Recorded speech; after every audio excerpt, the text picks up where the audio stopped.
Hello YouTube, je suis contente de vous retrouver aujourd'hui. On va parler du traumatisme du viol, de ses conséquences sur la victime et je vais vous l'expliquer, enfin tenter de vous l'expliquer de manière scientifique.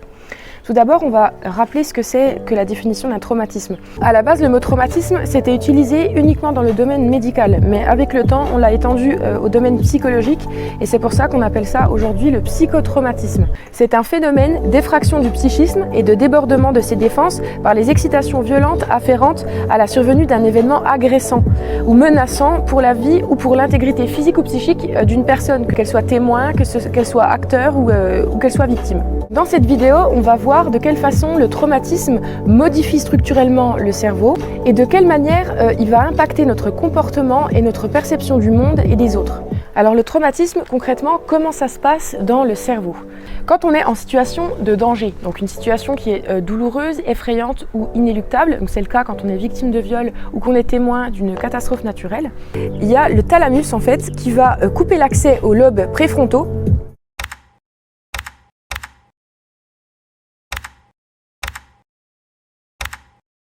Puis l'information va arriver vers l'amygdale et l'hippocampe et elle va être analysée.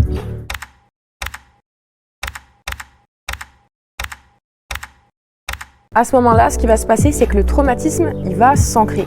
L'amygdale, elle informe ensuite le cerveau reptilien via le tronc cérébral qu'il faut agir dans l'urgence.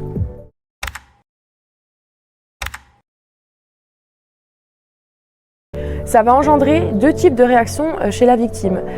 Une réaction énergique, donc qui est la lutte ou la fuite, et ou une réaction passive. Ça va être la sidération ou l'effondrement. La sidération, pendant un viol, c'est malheureusement extrêmement commun. Ce sera l'objet d'une autre vidéo YouTube. Je vous expliquerai en détail qu'est-ce que la sidération pendant une agression sexuelle. Donc là, on est au moment où le trauma, il est ancré. Il va s'inscrire dans le cerveau limbique. Le cerveau limbique, c'est quoi? C'est le siège des émotions. C'est à ce niveau-là que se trouve le thalamus qui, lui, a le rôle, en gros, de devoir, on va dire, trier les informations. Si il y a mise en danger, le thalamus, il va se bloquer et va renvoyer l'information vers l'amygdale. Celle-ci va tout analyser et vérifier via l'hippocampe si l'information qui arrive, elle est déjà connue. Puis l'information, elle va finir son petit bout de chemin pour terminer dans le cerveau archaïque, donc c'est le cerveau reptilien.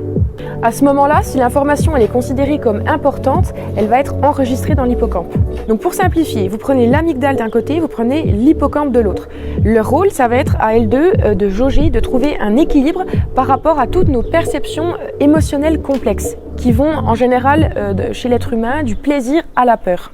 Ce qu'il faut comprendre, c'est que lors d'un traumatisme, tout ça, donc cette balance-là, se retrouve déséquilibrée. Et ce qui va se passer à ce moment-là, imaginez toujours cette balance, c'est que le poids des émotions négatives par rapport à ce traumatisme va faire que la balance va pencher plus d'un côté. Donc en général du côté de la peur, si on prend plaisir et peur. Et tout ça, si vous voulez, là, ce poids, ça va engendrer une hypervigilance perpétuelle. Donc en fait, si vous voulez, c'est comme s'il y avait une alarme qui sonnait comme ça en continu dans l'inconscient. Vous pouvez imaginer qu'en fait, c'est vraiment anxiogène et c'est vraiment épuisant. Donc cette alarme permanente qui engendre donc cette hypervigilance va faire que la victime, elle va agir de deux façons par rapport à ça. Soit elle va être continuellement dans la lutte ou dans la fuite, soit elle va carrément se couper complètement du monde. Tout ça, ça va générer des émotions négatives presque permanentes. À cause de ce poids-là de négatif qui est dans le cerveau et qui est donc inconscient, même si la victime elle arrive à vivre des expériences positives, et bien malheureusement ce positif en fait il va faire juste que réduire cette hypervigilance permanente et en aucun cas il va pouvoir être vécu tel que ça le devrait être quand on n'a pas été traumatisé. Donc je vous laisse imaginer à quel point ça peut être vraiment déroutant pour la victime parce que même si cette hypervigilance elle baisse, en fait elle est juste réduite, donc on ne peut pas profiter pleinement en fait de la vie. Donc ce qu'il faut comprendre, c'est que le traumatisme, ça devient vraiment, une fois qu'il est ancré, une alarme permanente comme ça et il se loge en fait dans l'inconscient. Ce qui veut dire qu'il n'est plus géré et analysé par le cerveau comme quelque chose qui a eu lieu dans le passé, mais comme si c'était quelque chose de toujours permanent. Ça veut dire qu'on le vit continuellement comme s'il était là au moment présent. C'est-à-dire dans mon cas, même si je me formule par exemple le viol que j'ai vécu, je sais que c'était le 24 juillet 2012, malgré tout, l'hippocampe, elle a traité l'information différemment. La victime porteuse d'un psychotraumatisme, elle va avoir deux types de réactions possibles par rapport à cette alarme continue. Soit elle va se couper complètement de ses émotions jusqu'à ne plus rien ressentir, ce qui est quand même compliqué parce que on sait que la vie, justement, c'est vivre continuellement des émotions.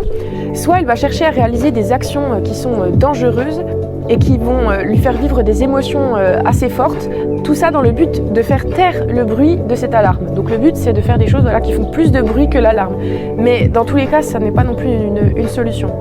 Donc là, on a vu comment le traumatisme il se passe au niveau du cerveau. Maintenant, on va voir rapidement quelles sont les conséquences du traumatisme chez une victime de viol. Donc on va parler plutôt des symptômes, comment ça se manifeste dans la vie de la victime. Au niveau des symptômes, ça va se traduire par des insomnies, des cauchemars répétitifs qui sont dérivés du traumatisme.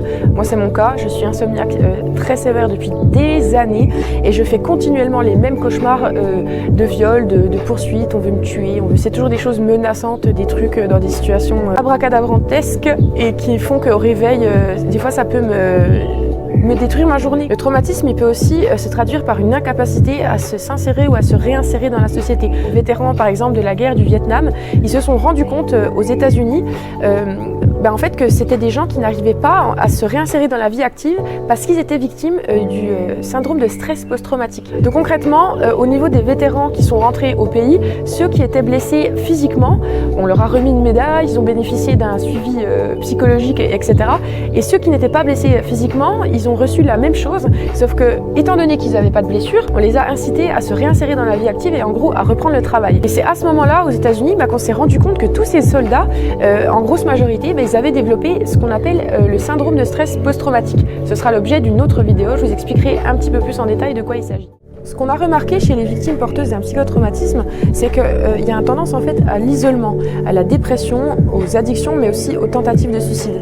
Pour parler très rapidement de mon vécu, l'isolement, moi je suis complètement dedans. Ça fait des années que je me suis vraiment coupée de quasiment la majorité de mes relations sociales. La dépression, on m'a diagnostiqué une dépression en 2015. Par rapport aux tentatives de suicide, c'est vrai que de mon côté, il y en a eu. En revanche, ce qui reste le plus depuis tout ce temps, c'est énormément d'idées noires qui reviennent comme ça de manière un petit peu cyclique. C'est vrai que tous ces symptômes, je me les suis trimballés pendant des années et concrètement, je suis encore en plein dedans. À ça, il faut rajouter une anxiété généralisée, des énormes crises d'angoisse qui ont lieu la majeure partie du temps pendant ou après un rapport sexuel. Et ouais, c'est pas facile à vivre en fait. Et j'avais pas conscience qu'en fait mon corps et mon esprit me parlaient à travers tous ces symptômes en fait qui démontrent une souffrance psychique induite par le traumatisme. Donc, je me suis trimballée avec tous ces symptômes-là pendant des années, sans savoir que ils pouvaient s'expliquer. Et j'ai eu quelques réponses à mes questions quand j'ai consulté un psychiatre, donc c'était en 2019 je crois, et à ce moment-là, par rapport à tout ce que je lui ai donné comme information, il m'a diagnostiqué un syndrome de stress post-traumatique. Donc c'est la fin de cette vidéo. Pour la réaliser, je me suis aidée d'une vidéo de la chaîne IFS Centre. Je vous mets le lien en suggestion juste ici si ça vous intéresse. On va se retrouver dans une prochaine vidéo qui parlera, je ne sais pas encore, de la sidération psychique ou bien justement du syndrome de stress post-traumatique. Donc si ça vous intéresse, je vous laisse tout simplement vous abonner et puis on se retrouve très bientôt.